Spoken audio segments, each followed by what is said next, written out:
Chapter 3. The Temptation and Fall. In the midst of the garden, near the tree of life, stood the tree of knowledge of good and evil.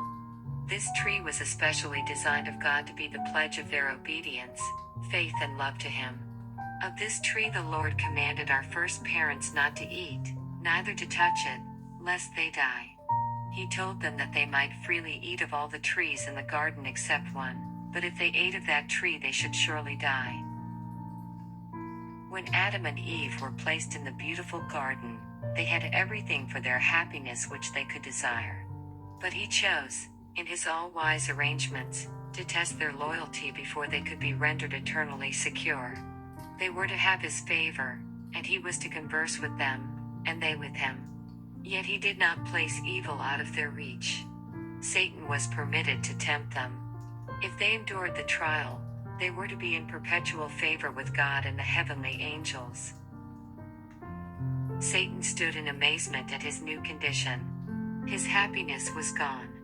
He looked upon the angels who, with him, were once so happy, but who had been expelled from heaven with him. Before their fall, not a shade of discontent had marred their perfect bliss. Now all seemed changed. Countenances which had reflected the image of their Maker were gloomy and despairing. Strife, discord, and bitter recrimination were among them. Previous to their rebellion these things had been unknown in heaven. Satan now beholds the terrible results of his rebellion. He shuddered, and feared to face the future, and to contemplate the end of these things. The hour for joyful, happy songs of praise to God and His dear Son had come. Satan had led the heavenly choir. He had raised the first note, then all the angelic host united with him, and glorious strains of music had resounded through heaven in honor of God and His dear Son. But now, instead of strains of sweetest music, discord and angry words fall upon the ear of the great rebel leader. Where was he? Was it not all a horrible dream? Was he shut out of heaven? Were the gates of heaven never more to open and admit him? The hour of worship draws nigh, when bright and holy angels bow before the Father. No more will he unite in heavenly song. No more will he bow in reverence and holy awe before the presence of the eternal God.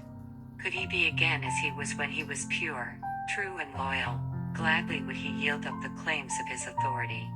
But he was lost, beyond redemption, for his presumptuous rebellion. And this was not all. He had led others to rebellion and to the same lost condition with himself, angels, who had never thought to question the will of heaven, or refuse obedience to the law of God till He had put it into their minds, presenting before them that they might enjoy a greater good, a higher and more glorious liberty. This had been the sophistry whereby He had deceived them. A responsibility now rests upon him from which he would fain be released. These spirits had become turbulent with disappointed hopes. Instead of greater good, they were experiencing the sad results of disobedience and disregard of law. Nevermore would these unhappy beings be swayed by the mild rule of Jesus Christ.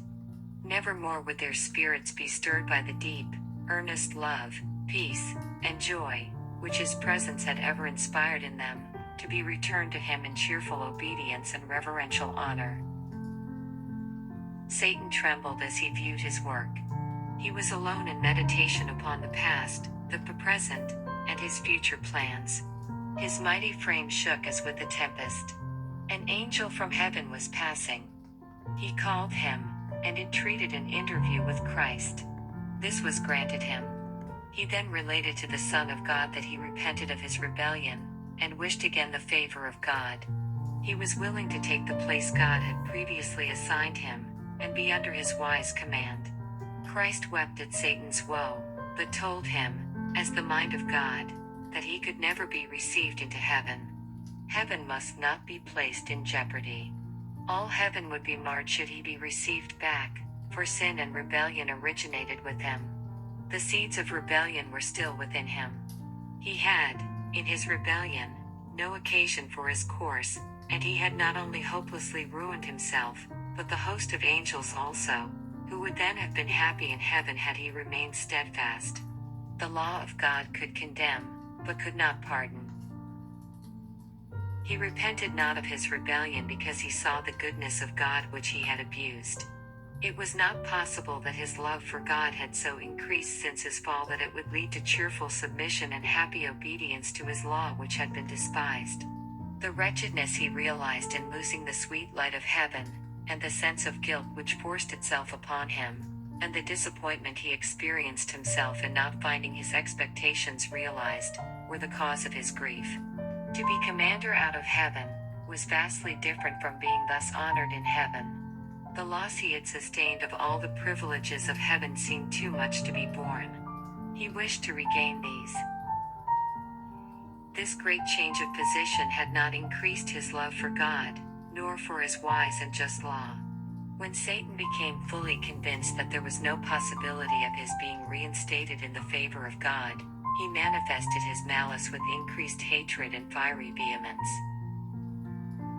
God knew that such determined rebellion would not remain inactive. Satan would invent means to annoy the heavenly angels, and show contempt for his authority.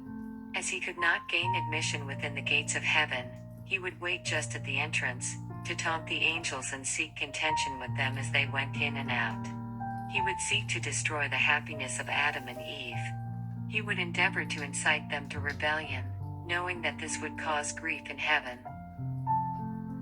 His followers were seeking him, and he aroused himself and, assuming a look of defiance, informed them of his plans to wrest from God the noble Adam and his companion Eve.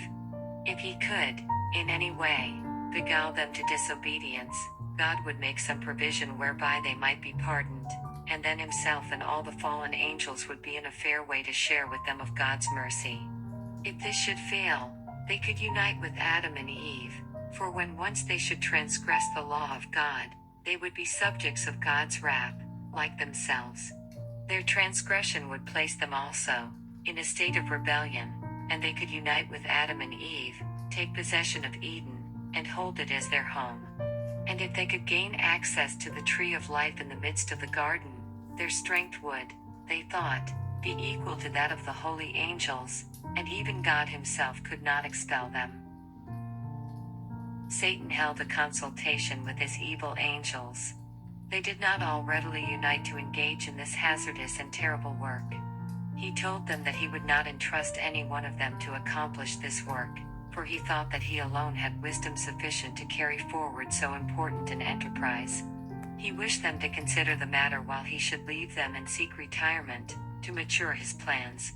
He sought to impress upon them that this was their last and only hope. If they failed here, all prospect of regaining and controlling heaven, or any part of God's creation, was hopeless. Satan went alone to mature plans that would most surely secure the fall of Adam and Eve. He had fears that his purposes might be defeated.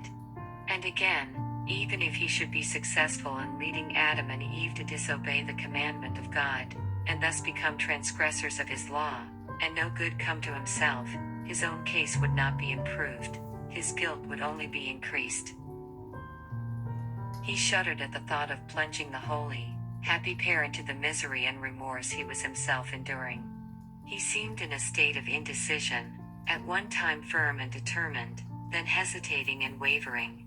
His angels were seeking him, their leader, to acquaint him with their decision. They will unite with Satan in his plans, and with him bear the responsibility, and share the consequences. Satan cast off his feelings of despair and weakness, and, as their leader, fortified himself to brave out the matter, and do all in his power to defy the authority of God and his Son. He acquainted them with his plans. If he should come boldly upon Adam and Eve and make complaints of God's own Son, they would not listen to him for a moment, but would be prepared for such an attack. Should he seek to intimidate them because of his power, so recently an angel in high authority, he could accomplish nothing. He decided that cunning and deceit would do what might, or force, could not. God assembled the angelic host to take measures to avert the threatened evil. It was decided in heaven's council for angels to visit Eden and warn Adam that he was in danger from the foe. 2 angels sped on their way to visit our first parents. The holy pair received them with joyful innocence, expressing their grateful thanks to their Creator for thus surrounding them with such a profusion of His bounty. Everything lovely and attractive was theirs to enjoy, and everything seemed wisely adapted to their wants, and that which they prized above all other blessings, was the society of the Son of God and the heavenly angels, for they had much to relate to them at every visit, of their new discoveries of the beauties of nature in their lovely Eden home, and they had many questions to ask relative to many things which they could but indistinctly comprehend.